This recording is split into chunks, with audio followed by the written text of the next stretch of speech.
Gracias, muy buenas tardes. Bienvenidas, bienvenidos. Esta es la audiencia número 20 de nuestro 179 periodo de sesiones virtual, que lleva por título Criminalización de las personas defensoras de derechos humanos en el contexto de la pandemia del COVID-19 en Venezuela. Esta es una audiencia solicitada por un grupo de organizaciones de la sociedad civil venezolana, entre ellas Provea, Civiles, Convite y CEPAS. Les ruego que cuando hagan uso de la palabra se identifiquen cada uno de ustedes. Me acompañan en esta audiencia mis colegas, a quien saludo con mucho gusto. En primer lugar a la comisionada Esmeralda Arosemena, quien es relatora para Venezuela, a la comisionada Margaret May Macaulay, quien es relatora para personas afrodescendientes y discriminación, el comisionado Estuardo Ralón, quien es, entre otras de sus responsabilidades, relator para personas privadas de la libertad. También se encuentra aquí presente la secretaria ejecutiva interina, María Claudia Pulido, y el relator especial para libertad de expresión, Pedro Bach. Yo soy un servidor de ustedes, Joel Hernández, relator para personas defensoras de derechos humanos, y en esa calidad la Secretaría Ejecutiva me ha dado el honor de presidir esta audiencia. La mecánica la conocen ustedes bien. Las organizaciones solicitantes va a tener 20 minutos para su primera presentación. Luego la representación de la Asamblea Nacional de Venezuela ante la OEA tendrá otros 20 minutos. Daremos pase luego para comentarios de la Comisión Interamericana por 20 minutos y el tiempo restante los dividiremos entre las dos partes para cerrar luego la Comisión Interamericana. Para quien está presente en esta plataforma, quien nos sigue por alguna otra plataforma, compartimos con ustedes que contamos con interpretación inglés-español, que ustedes pueden activarla aquí en el mundito que aparece al final de la pantalla. Les rogamos que mientras se lleva a cabo esta audiencia, todo el mundo permanezca con sus cámaras encendidas, pero activen el micrófono únicamente cuando vayan a hacer uso de la palabra. Sin más preámbulo, le paso la palabra entonces por 20 minutos a las organizaciones solicitantes. Bienvenidas. Muchas gracias, comisionado, comisionadas, relator y demás personas presentes, colegas, embajador ante la OEA. Mi nombre es Feliciano Reina, soy representante de las organizaciones Acción Solidaria y Civilis, Derechos Humanos, parte de las peticionarias. La emergencia humanitaria compleja continúa afectando a la gran mayoría de la población venezolana, con impactos que se han profundizado debido a la pandemia del coronavirus, tanto en su escala como en su intensidad. Como lo demuestra un esfuerzo compartido de documentación llamado Venezuela, llevado adelante entre un amplio número de organizaciones de derechos humanos y humanitarias, especialistas, que recoge información sobre estos impactos en términos de los derechos a la salud, alimentación y nutrición, educación y acceso al agua, así como en condiciones de vida.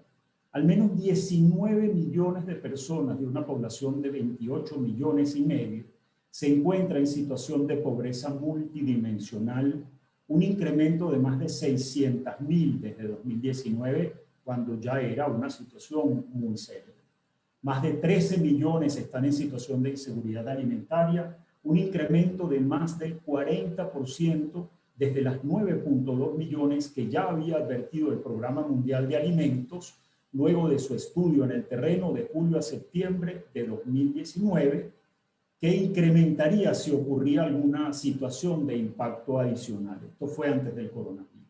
En este contexto, la sociedad venezolana enfrenta un momento grave de desestructuración institucional y del Estado constitucional y democrático.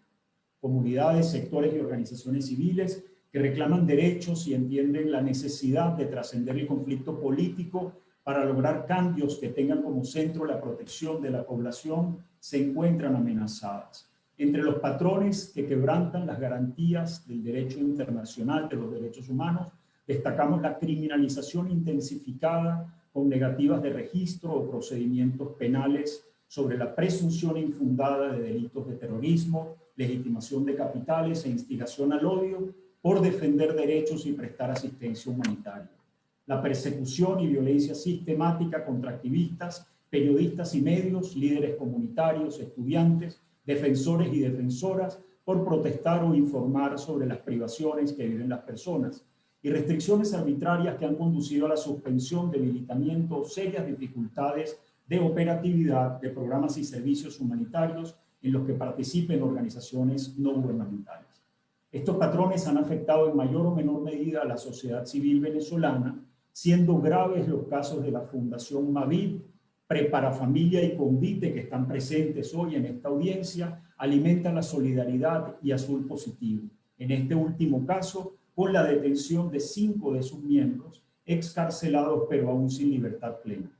En este escenario ya severamente restrictivo, alertamos a ustedes sobre la posible aprobación de la Ley de Cooperación Internacional que había sido presentada en el año 2005, luego en el 2010, pero sobre la cual en 2006 la propia Comisión había expresado, abro comillas, su preocupación por algunas disposiciones que, de ser aprobadas, podrían generar obstáculos a la conformación, independencia y funcionamiento de las organizaciones no gubernamentales.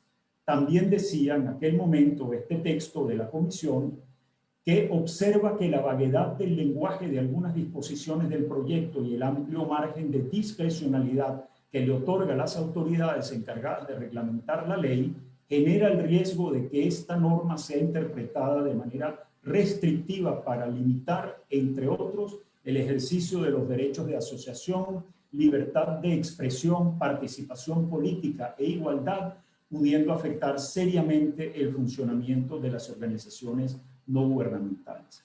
Comisionados, termino comentando, en fin, que esta ley, que es contraria a los estándares internacionales de libertad de asociación, libertad de expresión y otras, socavaría aún más los derechos de la población a la protección de sus derechos y permitiría la pérdida, el desvío y uso discriminatorio de los recursos que ya son extremadamente insuficientes para responder a la escala masiva de la emergencia humanitaria y los daños devastadores que está sufriendo la población, ahora más expuesta por la pandemia del coronavirus.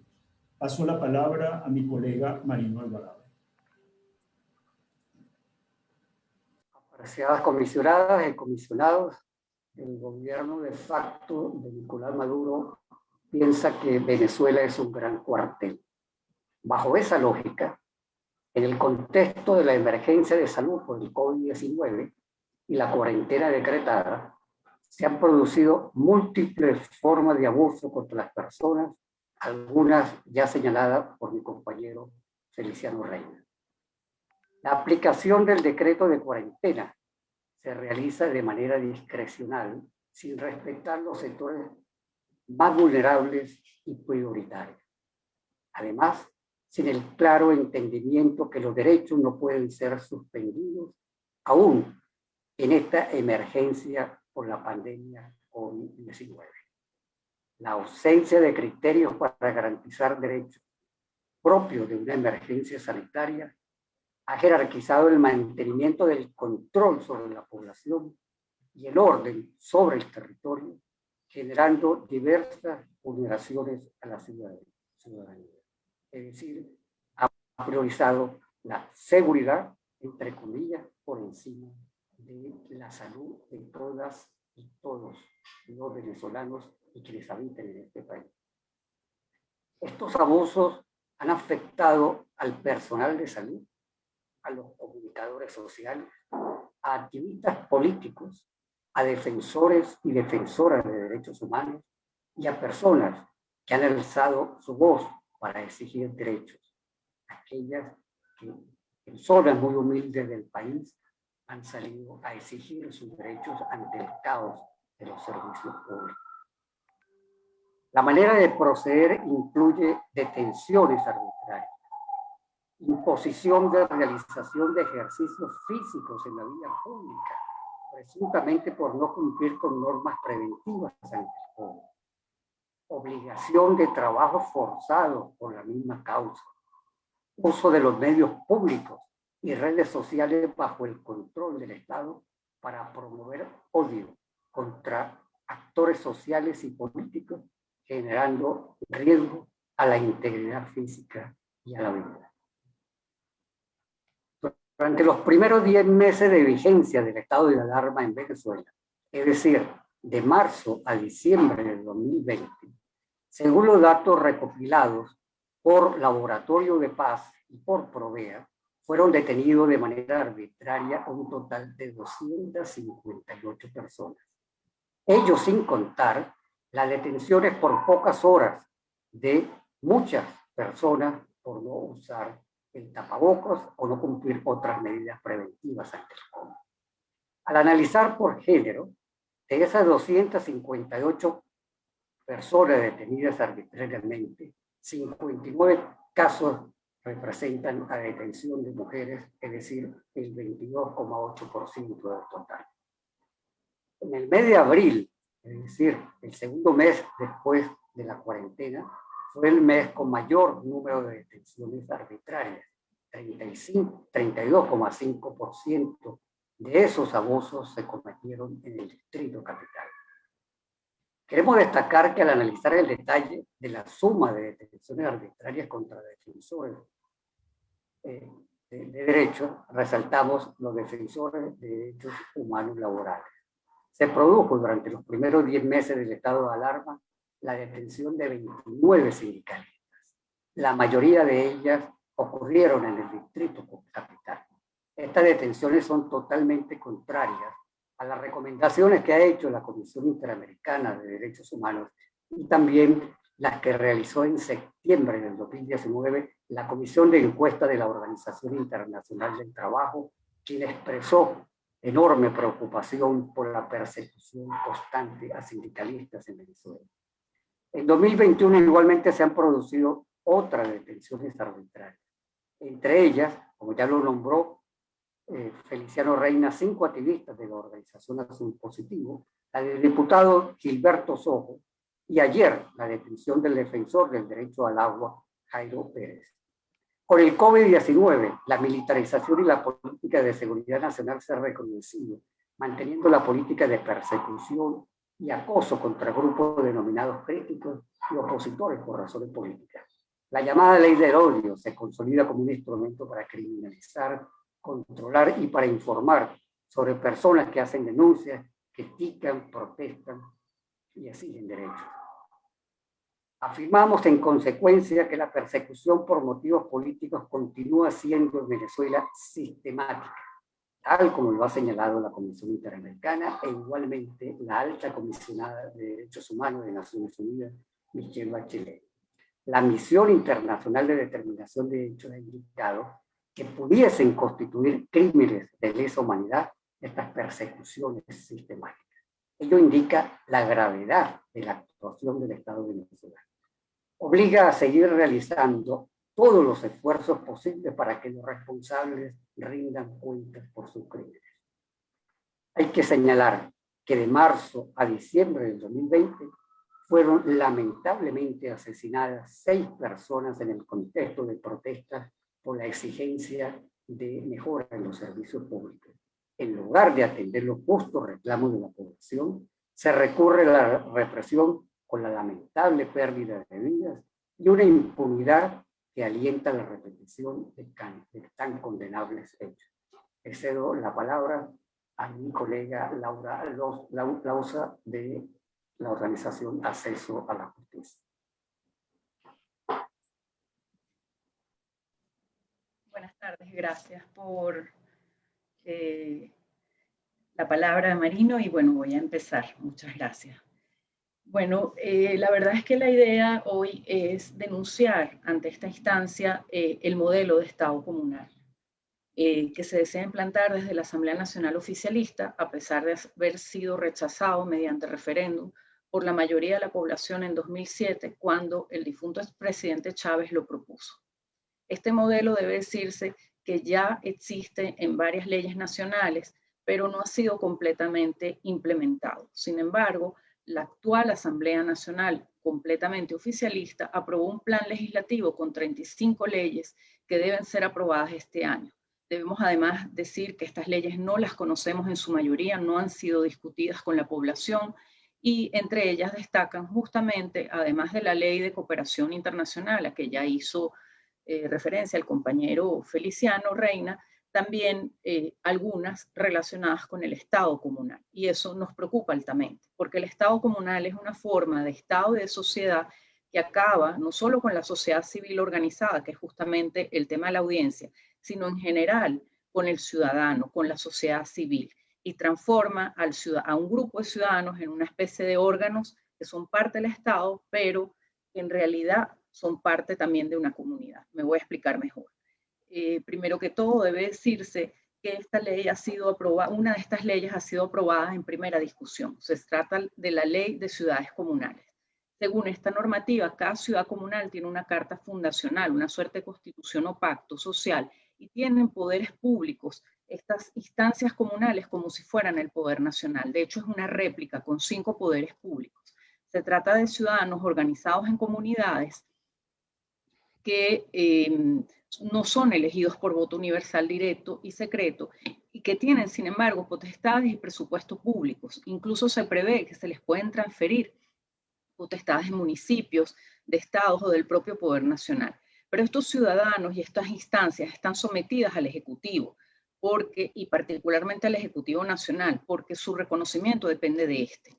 Además, se dice que deben en sus estatutos prever que ellas están para el socialismo o para la construcción del socialismo, y evidentemente así se propugna una sola ideología política obligatoria, y se dice también que los demás poderes del Estado, es decir, los que no son el Ejecutivo, deben obedecer o estar al servicio del poder popular, y deben gobernar pero obedeciéndole, cuando sabemos que el poder popular en realidad es un poder sometido al Ejecutivo Nacional.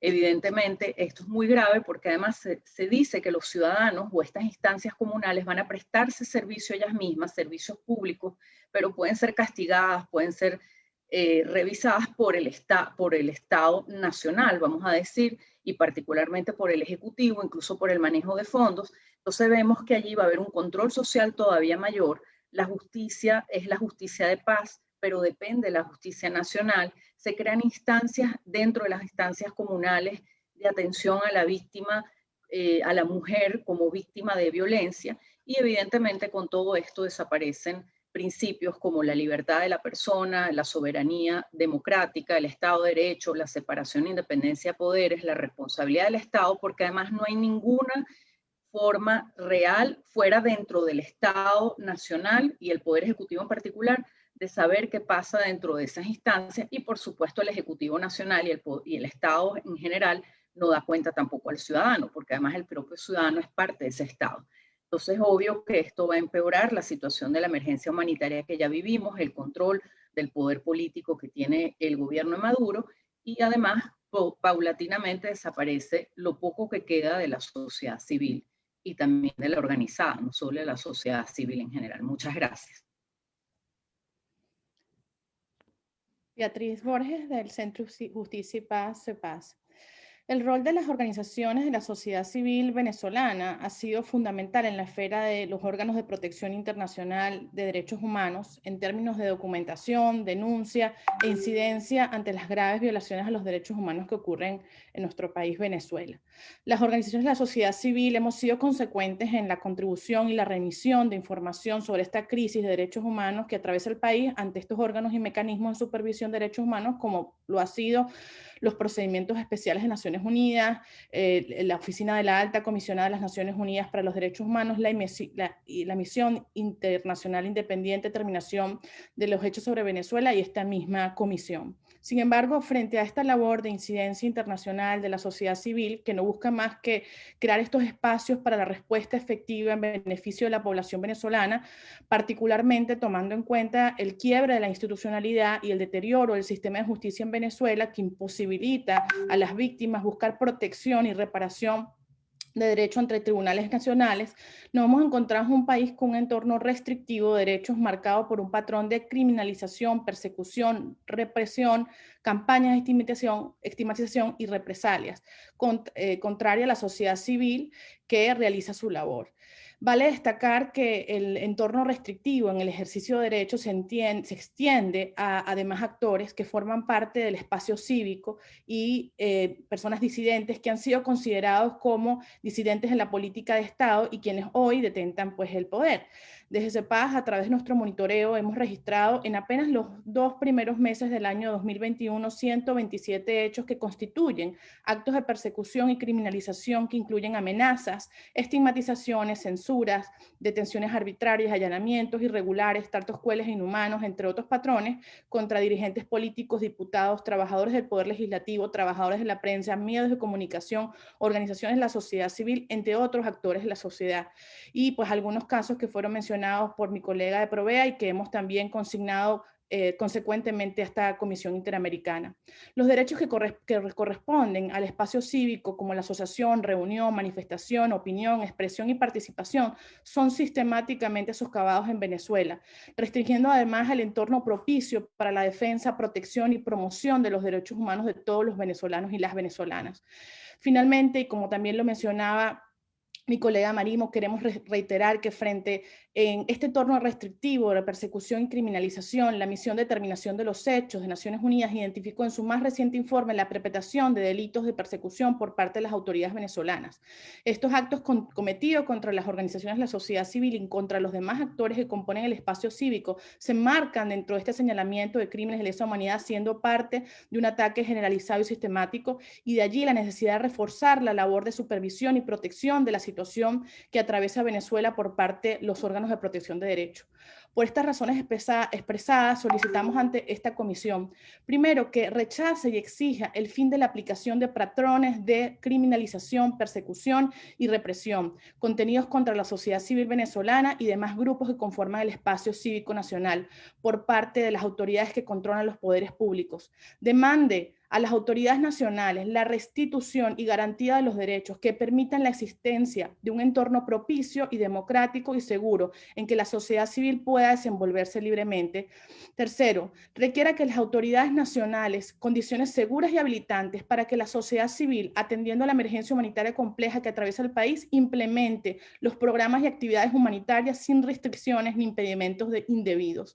Y finalmente, como punto 4, que exija a las autoridades nacionales y particularmente a las autoridades que controlan el poder legislativo el cese de los avances de nuevas leyes del poder popular que buscan la construcción de una sociedad estatizada y por tanto socavan directamente el principio de independencia sobre el cual sustenta la sociedad civil. Vamos a reservar los minutos que nos queda para la réplica y aquí terminamos. Muchísimas gracias. Gracias a las organizaciones de la sociedad civil. Pasamos la palabra por 20 minutos a la misión permanente designada por la Asamblea Nacional ante la OEA.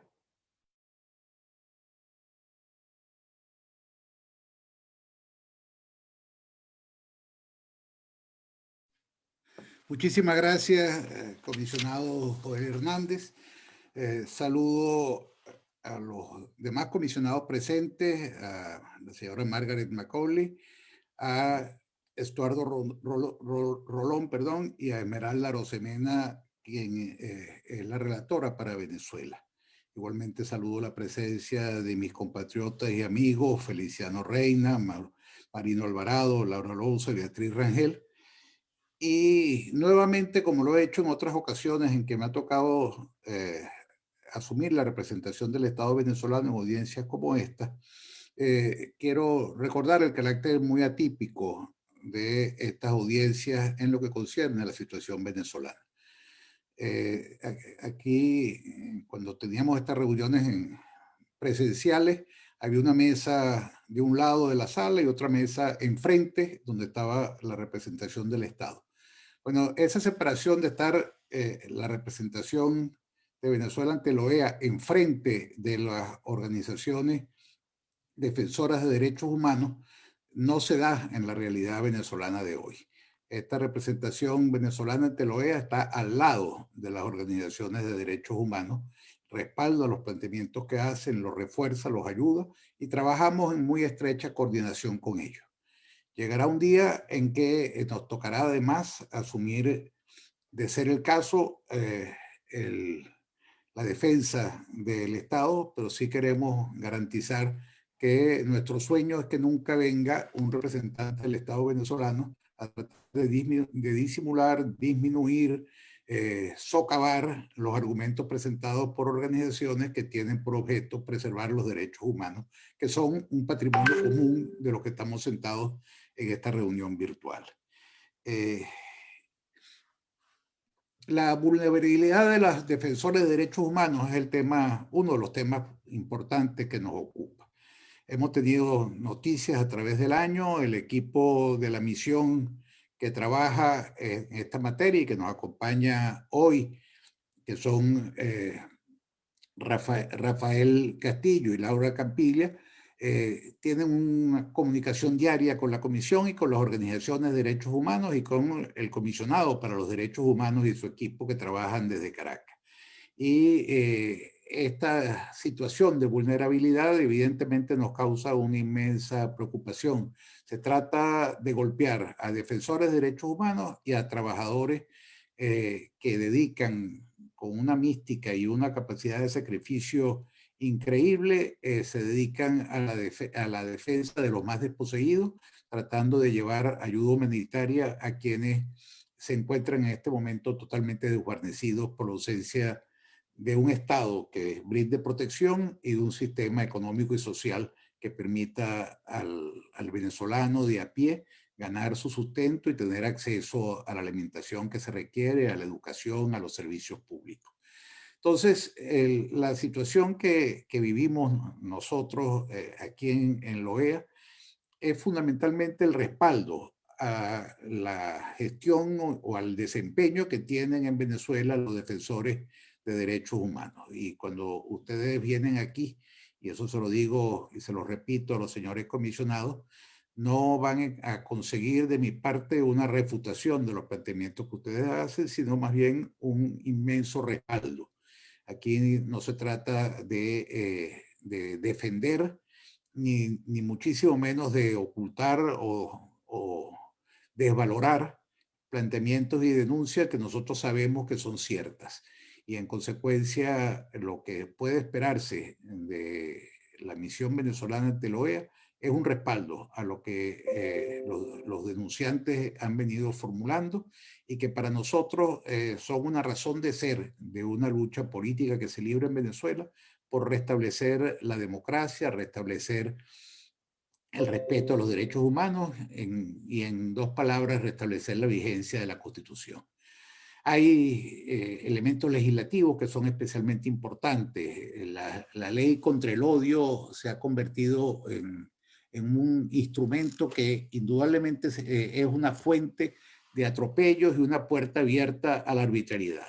Son tipos penales absolutamente abiertos que son manejados con total discrecionalidad por los órganos del Estado usurpador venezolano y que contribuyen y tienen por finalidad golpear y tratar de suprimir la acción de las organizaciones que se ocupan de los derechos humanos y de las organizaciones que administran ayuda humanitaria. Entonces, son leyes que tienen cláusulas vagas, ambiguas, que son claramente incompatibles con el derecho internacional y con los principios generales del derecho penal y del derecho en general.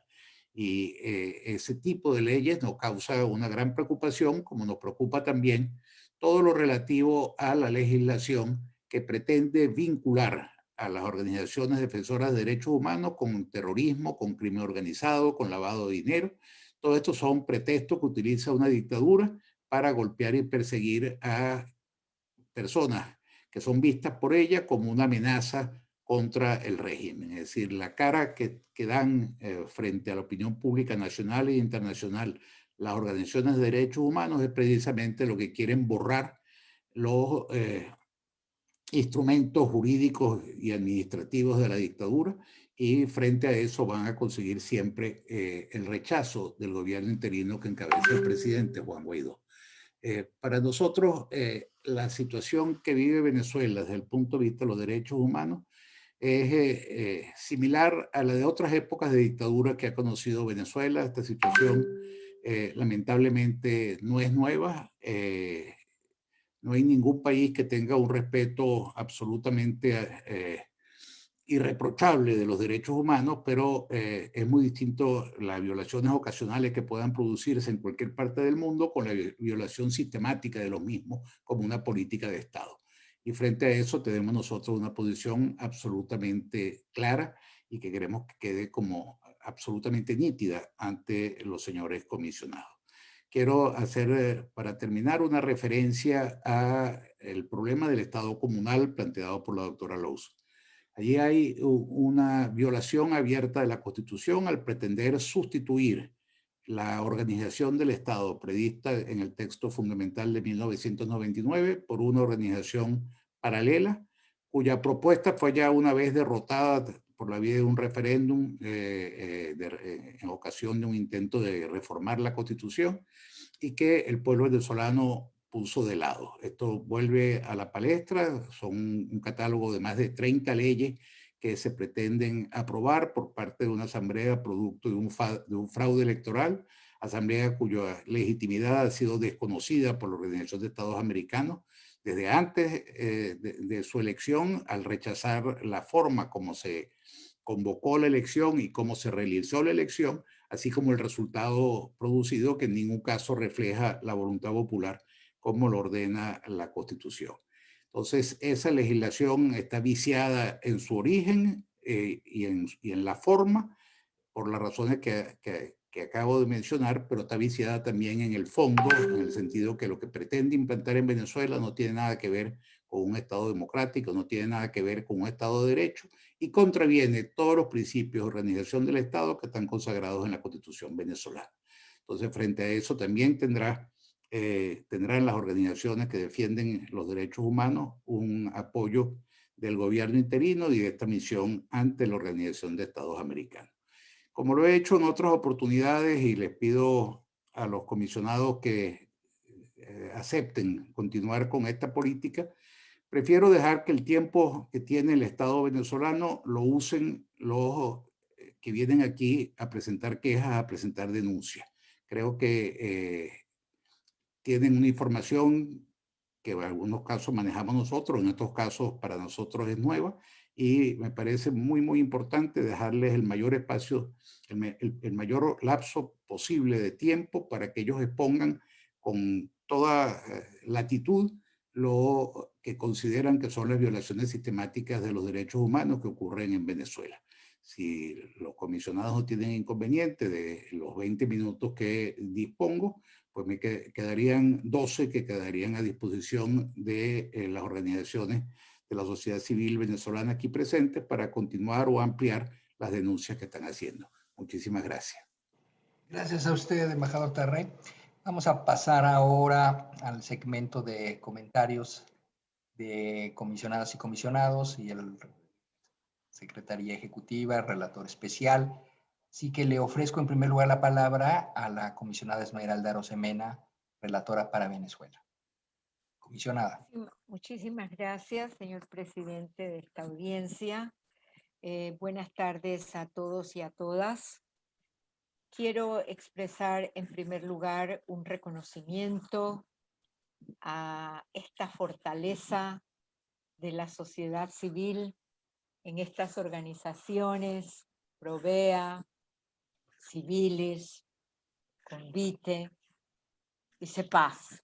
En verdad, no tengo una palabra especial que quisiera para reconocerles esa fortaleza, ese impulso de solidaridad con sus conterráneos, con sus conciudadanos, en un panorama no solo de crisis política, como he dicho antes, sino un panorama de crisis humanitaria. Hablar de 19 millones de personas en pobreza multidimensional es una carga muy fuerte. en búsqueda de una respuesta, de una salida, de la búsqueda precisamente de cómo contribuir a que Venezuela hoy recupere su grandeza, su riqueza, cómo hacerlo frente a una situación tan compleja, tan difícil. La Comisión Interamericana, en mi calidad yo de relatora, hemos estado estos años en un monitoreo permanente. Agradecemos esta oportunidad de toda esa información. A nuestro amigo Gustavo, embajador legado ante la OEA, que sé también de su compromiso, de su lucha, de la búsqueda también de esta visión que el continente debe de tener para ayudar y comprometernos con ayudar a Venezuela en la búsqueda de una salida en la que hoy está el rompimiento del Estado de Derecho, el rompimiento de la institucionalidad democrática, y que defender derechos en estas condiciones realmente es una labor de grandes espíritus, de gente que tiene una fortaleza en su potencialidad de ser humano, que reconozco de una manera especial. Yo quiero en esta oportunidad, en atención a algunos de los comentarios que se nos han, de la información que se nos ha hecho llegar. Yo sé que no hay independencia judicial, y preguntarle sobre los tipos penales, estos vacíos, estos absolutamente contrarios a todos los principios del derecho penal y de un sistema penal que debe regir precisamente en el sistema, en la jurisdicción penal de Venezuela. Pero cuando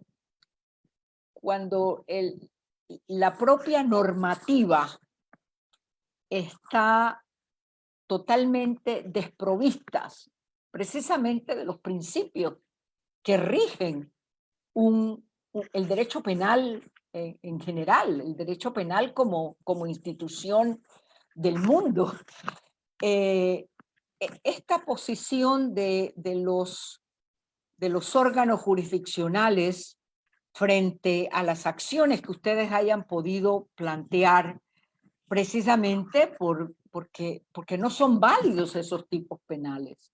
Entonces, no hay ninguna, yo me imagino que ustedes han realizado actividades directamente dirigidas a demandar una respuesta del sistema de justicia frente a estas normas vacías, y que efectivamente se usan para poder criminalizar a un grupo, en este caso defensores de derechos en el país.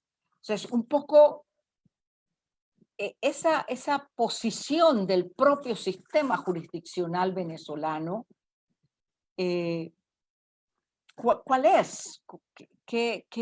¿Cuáles son sus respuestas frente a esas demandas de un sistema jurídico cónsono? Bueno, ya no con la Constitución, porque también está lesionada, pero como responsabilidades, los que hemos sido jueces y juezas en el tema de la justicia, sentimos que hay una responsabilidad del juzgador para responder precisamente en esa tutela que le corresponde, basada en derecho y basada en el derecho realmente que que está establecido para la defensa de las personas. Entonces, un poco esta preocupación de la posición del sistema de justicia. Y respecto al conjunto de normas, entre ellas esta, la de ciudades comunales, ya el embajador ha señalado lo que esto constitucionalmente significa. ¿Cuál creen ustedes que va a ser el desarrollo de estos procesos legislativos cuando enfrentamos un parlamento, no sé cuál es el nombre que identifica al órgano legislativo en Venezuela, pero ¿cómo este órgano legislativo ustedes lo ven para enfrentar temas de constitucionalidad que nos ha presentado ya, porque son precisamente propuestas de ley contrarias a la Constitución? Entonces, ese complejo, difícil, oscuro panorama de la justicia en Venezuela, ¿cómo podemos proyectar nosotros?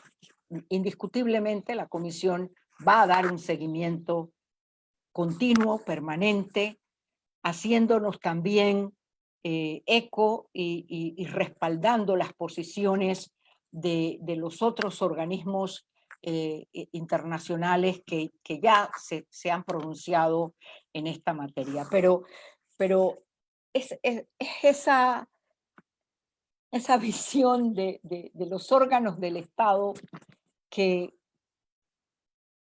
no sé, pues, cómo responden frente a la propia norma constitucional y a los propios tratados internacionales que siguen vigentes y para Venezuela. Un poco eso, comisionado Joel, presidente, me disculpa, pero Venezuela es un tema que nos llega muy profundamente en búsqueda de unas formas para acompañarles y para atenderles. Gracias, comisionada. Le pregunto a la comisionada Macaulay si quiere hacer uso de la palabra.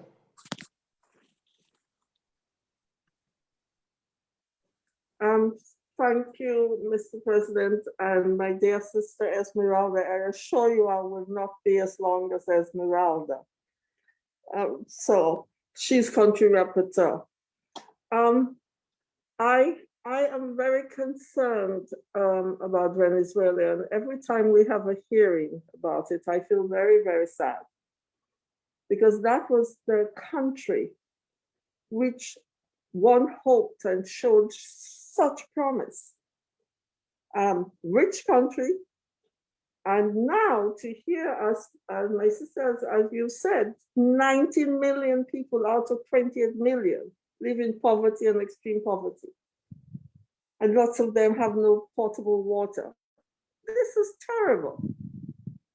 That alone is to use an exaggeration, a crime against humanity. And one wonders, what is the purpose of it? Is it the purpose to destroy the will of the people by making the largest number of the population so poor that they can only concentrate on the seriousness of scraping a survival from day to day, so that the powers that be can exercise authoritarian power as much as they like? Is that the purpose? Because how can anybody destroy a country in this way? And as my question really is, how do you continue to be so courageous and committed? What do you feel within yourselves, in your heart, can happen in the next few years? Because this cannot go on much longer for the peoples of Venezuela. I would like to know how you are so courageous and determined and committed and continue to be. How do you feel deep in your heart and soul? Because we're all, I know Esmeralda and I, we go to El Misa together. We go to Mass together when we travel. So we pray. Is this what you do? Because, you know, sometimes one wishes that one is a witch, that you wave a wand and you can do things. But unfortunately, we do not have that ability. So please tell me, how do you feel? Do you think that the work the commission is doing with your help will succeed?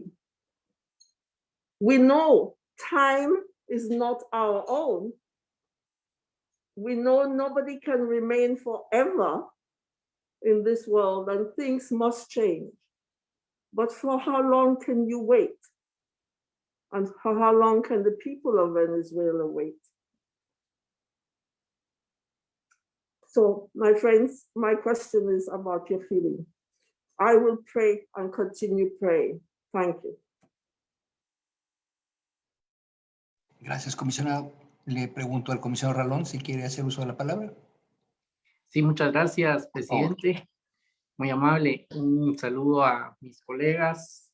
También un saludo muy especial a los representantes de las diferentes organizaciones de la sociedad civil el día de hoy, que ante un escenario de total adversidad realizan una labor heroica por la defensa de los derechos humanos en Venezuela. También un saludo al representante de la misión permanente, Gustavo Tarré, que hoy nos acompaña en la audiencia. Yo quisiera comentar rápidamente que la comisión en este escenario tan complejo de Venezuela ha venido realizando pronunciamientos y señalando el incremento o la escalada de situaciones de estigmatización en contra de defensores y defensoras de derechos humanos, de periodistas.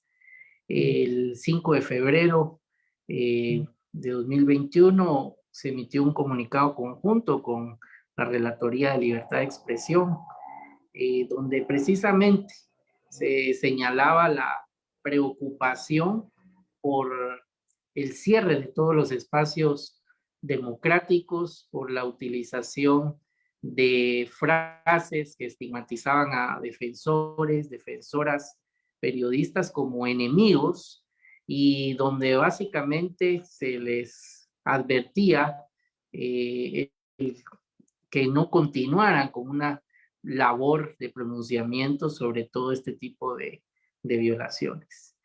El día de hoy en la audiencia hemos pues confirmado que este escenario dramático continúa.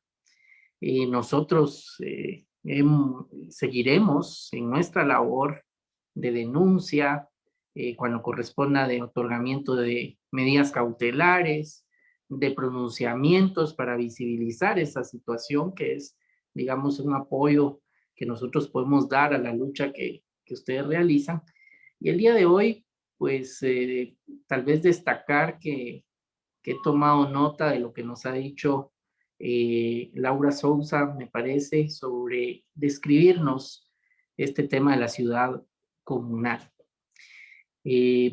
Básicamente, como nos lo ha descrito, es ciertas organizaciones que son un brazo prácticamente subordinado al organismo ejecutivo, cuyo nombre pues busca confundir y darle una apariencia de una organización de la sociedad, cuando realmente lo que es un brazo ejecutor de políticas directas del Ejecutivo, que todo lo contrario destruye la voz legítima de las organizaciones de la sociedad civil y los pone en una situación donde no pueden pedir una rendición de cuentas, donde se crean instancias por fuera de cualquier principio de legalidad, donde se desaparece la división de poderes y tal como lo decía el embajador Terré,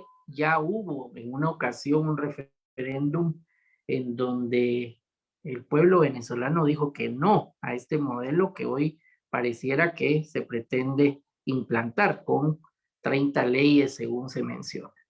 Esta situación, si bien pues, fue escrita hoy y me imagino ya han trasladado alguna información a la comisión, creo que si hay detalles de último momento, alguna información complementaria, yo exhortaría a que nos la puedan enviar en virtud de que es algo que desde ya está causando una lesión mayor digamos, a la sociedad civil y precisamente a mayor información nosotros podremos, con los instrumentos que tenemos dentro de nuestra competencia, hacer pronunciamientos o tomar algún tipo de medida para señalar esta política, por así decirlo, del Ejecutivo que viene a poner un escenario todavía más difícil para la labor de defensores y defensoras de derechos humanos en Venezuela. Y por último, solo indicar que el tema de Venezuela está incluido en el capítulo 5 de nuestro informe anual. Hay una sensibilidad de todos mis colegas en el tema de la comisión y de los relatores especiales.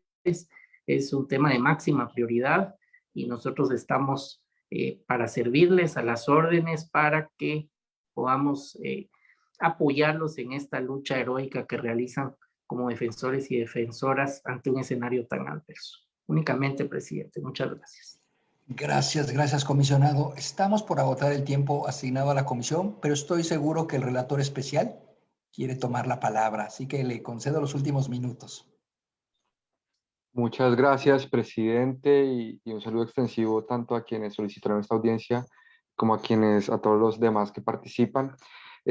Yo quisiera compartir una reflexión muy breve, y es que la pandemia ha puesto retos enormes en todos los estados de derecho, pero creo que la gran pregunta que se abre acá es ¿qué sucede cuando no hay estado de derecho? ¿No? Es decir, creo que en otros estados donde hay obviamente retos en la democracia, vemos como los poderes judiciales entran como freno y contrapeso de muchas de estas decisiones, pero de acuerdo a la información que aquí se ha compartido, creo que a un precedente, digamos, una situación precedente a la pandemia, que es la erosión casi total del Estado de Derecho. En Venezuela le sigue una pandemia sobre la cual pues se pueden, digamos, tomar decisiones arbitrarias de este tipo que obviamente nos preocupan. Y en ese sentido, pues desde la relatoría creemos que es muy importante documentar la situación. Hay una articulación muy potente con el MECEBE y al mismo tiempo poner a disposición los mecanismos que están, digamos, los mecanismos del sistema que se pueden activar desde la relatoría y desde la comisión. Y en esta línea quisiera pedir, si es posible, profundizar sobre dos aspectos de los hechos que nos han narrado. El primero tiene que ver con, entiendo que estas detenciones operan sobre grupos de personas y sobre personas que además tienen un pensamiento crítico con relación al régimen. Y creo que esto es algo sobre lo cual nos gustaría, si es posible, que aporten información adicional. Y lo segundo tiene que ver con el derecho a la libertad de asociación, ¿no? Si esto, a juicio de ustedes, puede constituir un desincentivo a que las personas compartan su pensamiento y lo difundan libremente. Muchas gracias, presidente. Gracias, relator. Bueno, no quiero interrumpir el diálogo de esta audiencia. Le voy a pasar la palabra a las organizaciones solicitantes. Entiendo que el representante permanente ha cedido su tiempo para ustedes, así que tienen ustedes el resto del tiempo de esta audiencia. Al final simplemente me reservaré un espacio para hacer unos comentarios finales en mi calidad de relator para personas defensoras e invitar también a la Secretaría Ejecutiva interina en caso de que quiera también hacer comentarios finales. Nos esperaremos entonces para el final y entonces los minutos restantes son para ustedes. Por favor, quien desee tomar la palabra. Muchísimas gracias, señor presidente de la Comisión Interamericana. Mi nombre es Eduardo Trujillo y acudo ante ustedes en representación del Centro de Derechos Humanos de la Universidad Católica Andrés Bello. Entre las distintas interrogantes que han planteado los comisionadas, las comisionadas y el relator especial, iremos ahondando poco a poco. En primer lugar, quisiera poner de manifiesto, en vista que el título de esta audiencia tiene que ver con la situación de personas defensoras de derechos humanos en el marco de la pandemia del COVID-19, que los defensores y defensoras de derechos humanos en Venezuela han recibido ataques por dos vías. Una, por la vía de facto, que será explicada por mi colega Andrea Santa Cruz, y además con unas intervenciones especiales, y además por una vía de iure, como ya ha anunciado Feliciano Reina en su intervención inicial. Desde el año 2005, sobre Venezuela cierne el peligro de la implementación de una ley de cooperación internacional que limite de una manera u otra la actividad de las organizaciones de sociedad civil en Venezuela independientes. Esa posibilidad de que se implemente en el país una ley de cooperación internacional que fue discutida y aprobada en primera discusión en el año 2006, luego en el año 2010 se retomó la posibilidad de discusión de esta ley, en el año 2012 y en las postrimerías del año 2015, específicamente en noviembre, también se cernían peligros sobre la implementación de una ley que limitara la cooperación internacional. Es algo que ha vuelto a ocurrir nuevamente en la agenda legislativa nacional en el año 2021.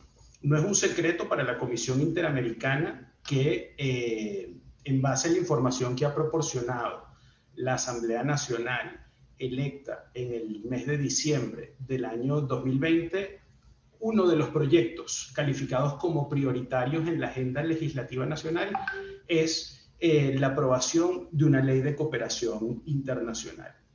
En el marco de la posible aprobación de una ley de cooperación internacional en Venezuela, se traduciría en un efecto abrasivo en las organizaciones de sociedad civil. Afectaría a personas de derecho público y a personas de derecho privado para la posibilidad de recibir cooperación internacional y poder ejecutar proyectos de cooperación internacional de manera independiente.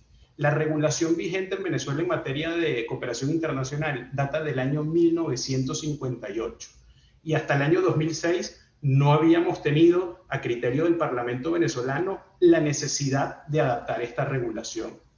Nosotros consideramos que la posible adaptación de esta regulación obedece a un capricho destinado a la limitación del accionar de las organizaciones en Venezuela, que son vistas lamentablemente por el Estado como un enemigo político y no como agrupaciones que coadyudan en el mantenimiento de valores democráticos, que es en el fondo lo que hacen las organizaciones de derechos humanos. En ese proyecto de ley además también se plantea la posibilidad de un registro obligatorio que permearía de manera negativa en el derecho a la libertad de asociación, tal como había interpelado el relator especial Vaca, o también la posibilidad de la creación de un fondo de cooperación internacional en donde hay temores fundados para creer que parte de la cooperación que sea recibida por organizaciones independientes deba ser destinada a fines que sean dictaminados por el Estado. Esto es algo que rompería las dinámicas de ayuda no solamente del sector de derechos humanos, sino también del sector humanitario, que como será explicado más adelante, ha recibido ataques importantes durante el año 2020. Ya para ir un poco hablando sobre las distintas intervenciones de los miembros de la comisión, en cuanto a la pregunta de la comisionada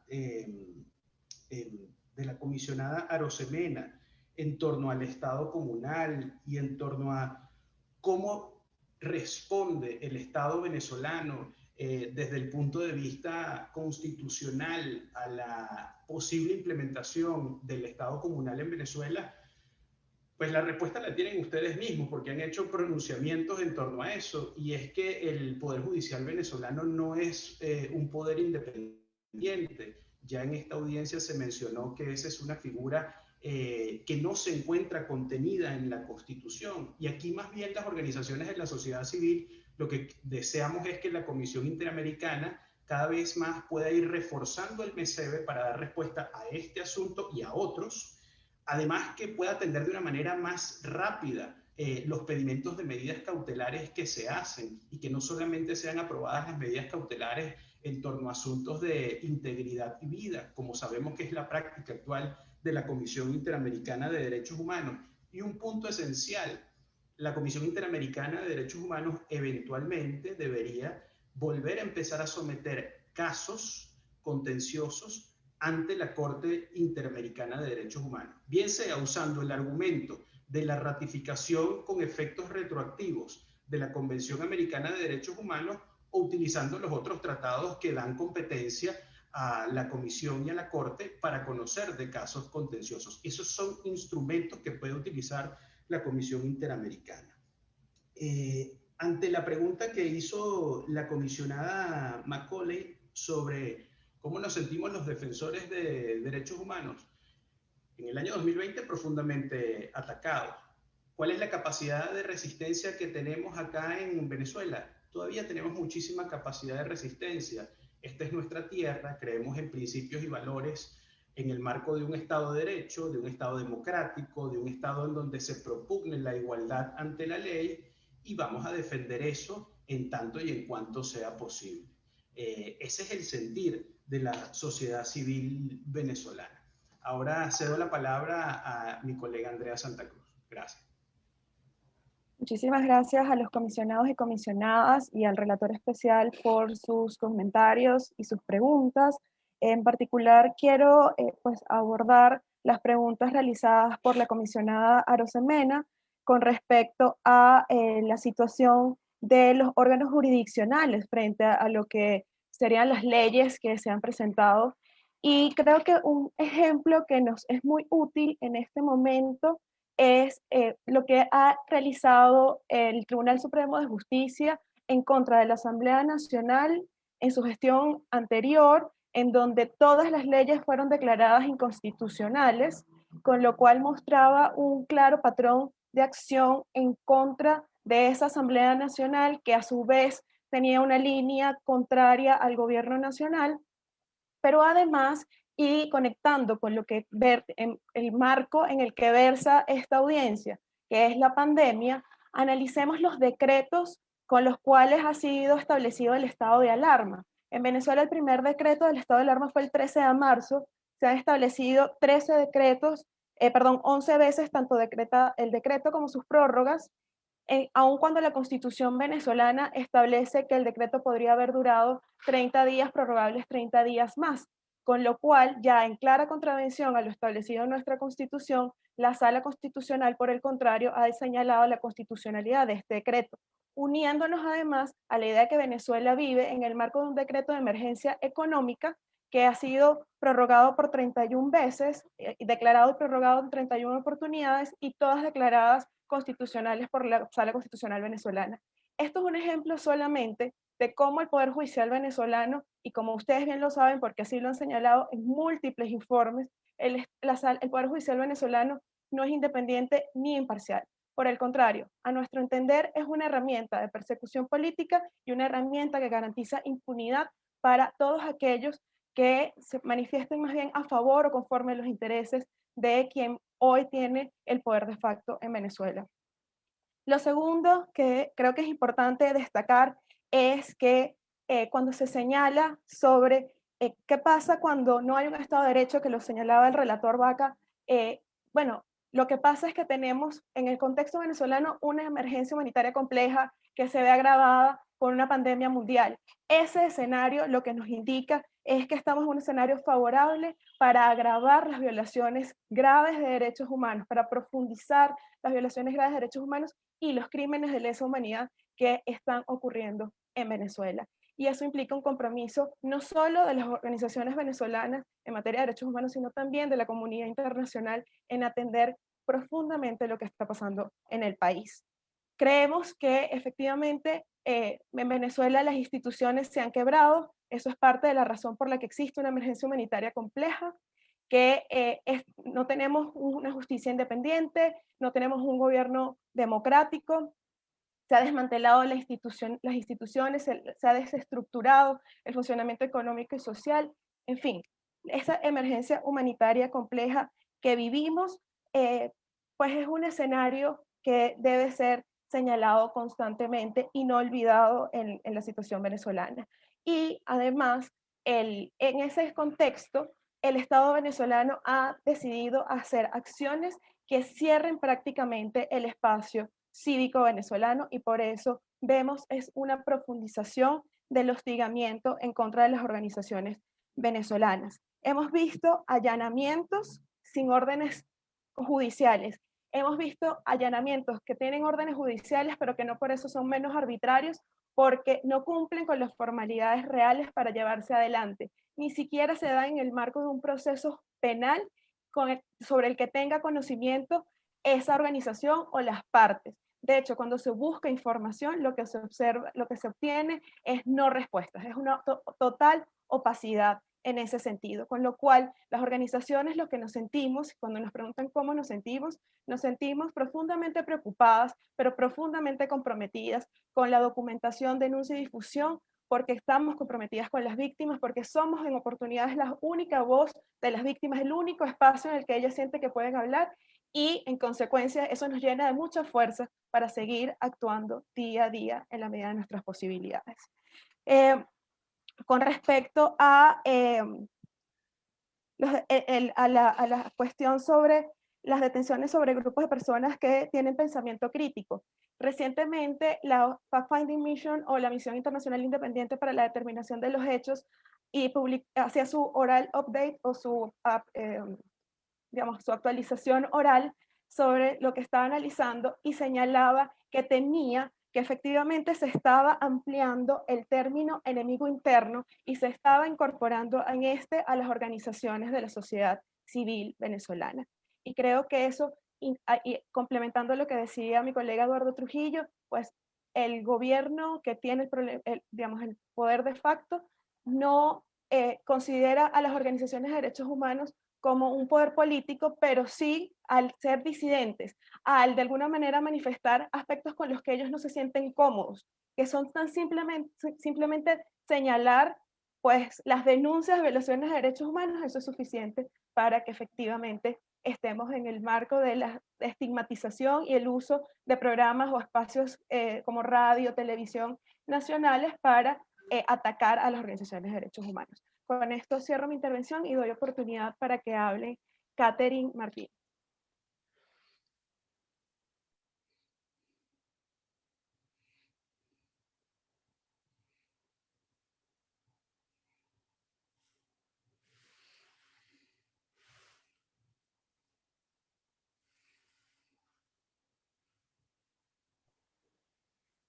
Creo que Catherine tiene problemas. Buenas tardes. Buenas tardes. No, estoy bien. Buenas tardes. Sí, bueno, realmente estamos muy preocupados, las organizaciones, las defensoras, los defensores, que hacemos vida en Venezuela y que estamos junto a nuestros colegas trabajando, sobre todo porque vemos el impacto que tienen estas amenazas y estos hostigamientos en la población que atendemos, en los más vulnerables.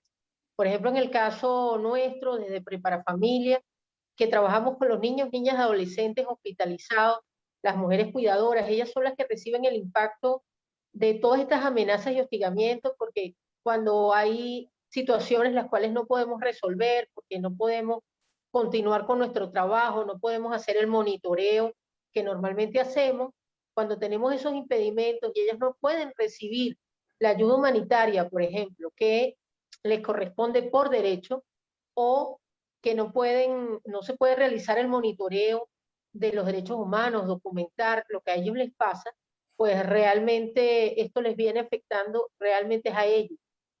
Aunque nosotros como defensores continuamos en esta lucha, estamos comprometidos, como decía Andrea y todos y cada uno de los que participaron, estamos comprometidos con esta lucha porque, bueno, ellos son la esperanza de una Venezuela distinta. Y yo creo que todos los que estamos aquí y que seguimos comprometidos, estamos cada día dando la batalla para que estos niños puedan recibir la alimentación que necesitan, que puedan tener acceso a la salud. Igual las mujeres cuidadoras que lamentablemente también reciben un trato indigno. Entonces, esta lucha por la dignidad, esta lucha por los derechos humanos, vamos a continuarla a pesar de todas las amenazas y los hostigamientos. Estamos comprometidos y bueno, la esperanza es ese maravilloso compromiso que vemos en las mujeres que atendemos, como ellas ahora de ser mujeres víctimas se comprometen y ahora son mujeres activistas, forman parte de nuestro equipo. Vemos adolescentes ya que están formándose y entonces forman parte del comité de niños que están a la espera de un trasplante. Entonces vemos una respuesta y un compromiso y una formación que tiene resultados y por eso esta es nuestra manera de responderle al Estado, que vamos a continuar y que todas estas amenazas, hostigamientos, allanamientos, pues no van a poder parar a una sociedad civil que está decidida a continuar luchando, que está comprometida. Y por eso, una vez más, pues seguiremos en esta lucha y bueno, le doy el paso a mi compañero Luis Francisco Cabeza, que también va a comentarnos su posición. Muy buenas tardes, honorables relatores y comisionados y hermanos de las organizaciones peticionarias que hoy estamos acá. Las organizaciones de la sociedad civil en Venezuela estamos bajo asedio. Convite el pasado 15 de diciembre fue objeto de un allanamiento por 5 funcionarios del FAE, con una orden de allanamiento, una orden judicial a la cual nunca tuvimos acceso. No nos fue permitido ni siquiera, no nos fue entregada ninguna copia, no nos fue permitido ni siquiera fotocopiar el documento, bajo el pretexto de que debían hacer un allanamiento para encontrar armas y explosivos en nuestras instalaciones. Realizaron la visita y pudieron constatar que había una oficina operativa en la cual había medicina y pañales para adultos, porque a eso nos dedicamos. Somos una organización que está desplegando un soporte de ayuda para las personas mayores en Venezuela. Pudieron hacer la revisión y constataron que nada de lo que decía la orden de allanamiento aquí se encontró, quedó plasmado en esa orden de allanamiento con testigos. Y bueno, pues no conforme con eso, fuimos llevados a una instalación del FAES. Fueron decomisados nuestros teléfonos personales, fueron decomisados nuestros equipos de computación. Estuvimos incomunicados por aproximadamente 2 horas y media. Fuimos interrogados en la presencia de nuestro representante judicial. Como ven, fue un proceso que, a pesar de tener una orden de allanamiento, estuvo plagado de irregularidades del debido proceso y que sin lugar a dudas pues ha generado gran temor en nuestra organización. Este tipo de medidas genera como una especie de overcompliance sobre nuestra gente que siente miedo, pues, un comprensible miedo probablemente de seguir trabajando en organizaciones como la nuestra para no exponerse, pero también un comprensible temor incluso de proveedores que misteriosamente a raíz de esto pues dejaron de ofrecernos sus servicios, dejaron de ofrecer parte de la ayuda que nos ofrecían, probablemente por el temor de tener algún tipo de vínculo por una organización que es perseguida por el gobierno. La verdad que esta situación es muy lamentable, tomando en cuenta que atacando a las organizaciones humanitarias se está atacando a la ayuda humanitaria y en especial a quienes la reciben, que en este momento, en el caso de Convite, que trabaja con personas mayores, son de las más afectadas por la emergencia humanitaria compleja que estamos atravesando. Por tanto, hay un doble miedo en nosotros como operadores humanitarios, el miedo a trabajar en la calle y contagiarnos de COVID, un país que tiene el peor desempeño de vacunación en el mundo, y el miedo a ser detenidos. Trabajar de esa manera no es fácil, no es fácil. A eso hay que sumarle toda una serie de limitaciones que tenemos en muchos casos para trasladar la ayuda humanitaria de un estado a otro, tener que lidiar con alcabalas, tener que lidiar con toda una serie de mecanismos a través de los cuales pues, se busca extorsionar, limitar el acceso a la ayuda, politizar la ayuda. De verdad que en nuestro contexto no es nada fácil, sin embargo, tal como lo dice mi compañera Catherine previamente, seguimos trabajando, seguimos haciendo lo que sabemos hacer, porque tenemos un compromiso fundamentalmente con la gente. Nosotros estamos aquí no solo para defender derechos, sino también en esta circunstancia para brindar asistencia y protección. asistencia y protección para un enorme grupo, como ustedes lo decían, las honorables relatoras especiales, las honorables comisionadas, 19 millones de personas en pobreza estructural, en pobreza multidimensional. Pues nuestro compromiso es con esa gente, llegar a quienes más necesitan, y seguiremos haciendo.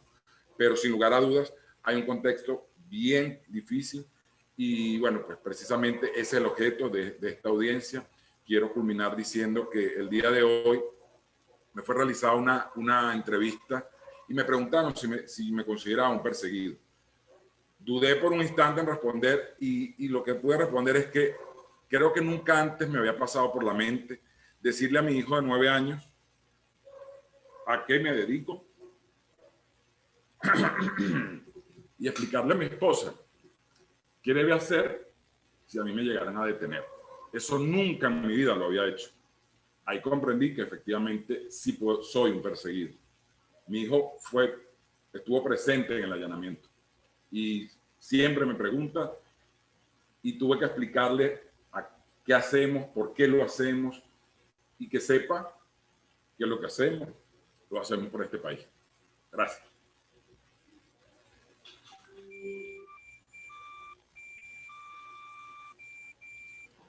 Muchas gracias, don Luis. Pregunto si alguien más desea hacer uso de la palabra. Tenemos 2 minutos. ¿No? Bueno, invito entonces a la secretaria ejecutiva interina para pasar a comentarios finales. Gracias, presidente. Primero que todo, un saludo muy especial a todas y todos. Es un gusto, es un privilegio, es un honor verles aquí, pero sobre todo verles con salud, verles en libertad. Decir que la Secretaría Ejecutiva está apoyando a la Comisión en su estrategia de priorización de la observación y el monitoreo de situación de derechos humanos en Venezuela. El MECEBE está siendo fortalecido, es algo que yo quería comunicar en esta audiencia. Es uno de los puntos que se han planteado. Decir que todos los mecanismos están funcionando, sistema de casos individuales, medidas cautelares, todo el tema, el trabajo de observación y concretamente el monitoreo, además de lo indicado por el comisionado Estuardo Ralón de la inclusión de Venezuela en el capítulo 4B del informe anual que va a ser publicado el 15 de abril en su presentación ante los órganos políticos de la OEA, pues que se sigue trabajando en el informe de país recibiendo testimonios de víctimas de diferentes patrones de violaciones de derechos humanos. Estos testimonios están siendo sistematizados porque también consideramos que se tiene una responsabilidad respecto de la justicia transicional que va a llegar en relación con Venezuela. Indicar que ese informe de país tiene 3 grandes partes, una que tiene que ver con la institucionalidad democrática, una segunda sobre la situación de derechos humanos, concretamente ahí se le está dando voz a las víctimas de violaciones de derechos humanos, y una tercera que trata de la situación de personas venezolanas en la región, ¿no? Como víctimas de un desplazamiento forzado, una situación de movilidad humana. Entonces, es solamente decir que el MECEBE, que la Secretaría Ejecutiva sigue con todo el compromiso de trabajo, de seguimiento y simplemente hacer pues un homenaje a su valentía, a su resiliencia. Muchas gracias, presidente, le devuelvo la palabra. Gracias María Claudia. Creo que la última intervención, la de Luis Francisco Cabezas, es una síntesis de las denuncias que ustedes han venido a presentar el día de hoy. No solamente se trata de un luchador social, de un defensor de los derechos humanos, sino también de un padre y de un venezolano que quiere una mejor patria para su hijo, para sus paisanos, para su familia, para su sociedad. Y el allanamiento del que fue objeto es una muestra de la absoluta ausencia del Estado de Derecho, donde existen acciones del Estado sin ningún control, ni judicial, ni político, salvo el control que ustedes ejercen, el de la sociedad, el que está reclamando espacios democráticos, porque solamente en democracia existe respeto a los derechos humanos y porque democracia, derechos humanos y desarrollo humano forman parte de una ecuación indispensable para el desarrollo de las personas y el respeto a la dignidad. Reciba entonces, Luis Francisco, mi reconocimiento y mi saludo muy afectuoso por este testimonio que nos ha brindado y que ejemplifica la situación que muchos de ustedes están viviendo. Pero también déjenme expresar mi reconocimiento a todas las personas que han participado en esta audiencia, a todas las personas defensoras de derechos humanos que no se rinden, que siguen trabajando por una democracia y por la instauración de un Estado de Derecho en donde sus derechos humanos sean respetados.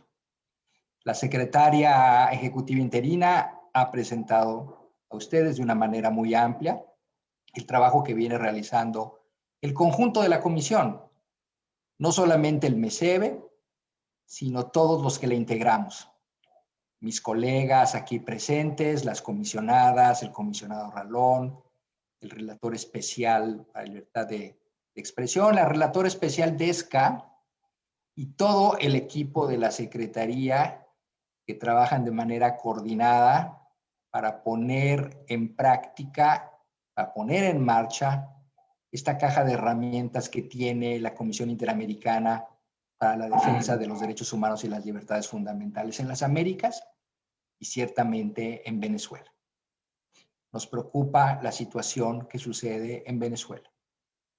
Y a pesar de todas las circunstancias, la Comisión seguirá acompañándolos, como acompaña a los 35 Estados miembros de la OEA. Esto no es una cuestión política. La Comisión trabaja con una sola mirada, con la mirada de los derechos humanos. Y la Comisión entiende muy bien el mandato que le ha conferido la Organización de Estados Americanos y sus Estados miembros y quiere ser congruente con él. Yo me siento muy privilegiado de formar parte de esta comisión, de una comisión que tiene una mirada muy amplia, alejada de cualquier visión política, que hace su trabajo de manera independiente e imparcial y que lo único que tiene en mente, lo reitero, es la protección y promoción de los derechos humanos y las libertades fundamentales. Creemos en el principio de la dignidad humana y queremos que ese principio se convierta en realidad en Venezuela, para beneficio de todas las venezolanas y los venezolanos, las y los que están en el país, los más de 5 millones de personas que tuvieron que salir, los 19 millones de personas que están ahora en situación de pobreza. No perdemos la esperanza, pero mientras tanto no nos quedaremos nosotros inertes. Es nuestro mandato y es nuestro compromiso. Siéntense ustedes siempre en la libertad de acercarse a todos y cada uno de los aquí presentes, a mis colegas comisionados, comisionadas, al personal de la Secretaría Ejecutiva. Tenemos un mandato que desempeñar y estamos comprometidos con ello. Y puede ser en el marco de esas audiencias, en el 179 periodo de sesiones, en los futuros. No importa el formato. Simplemente sepan que las puertas permanecen abiertas. Les agradezco mucho a todas las personas que han participado en esta audiencia. Con esta última audiencia cerramos el 179 periodo de sesiones virtual. Que estén muy bien, cuídense mucho. Hasta pronto. Hasta luego. Gracias.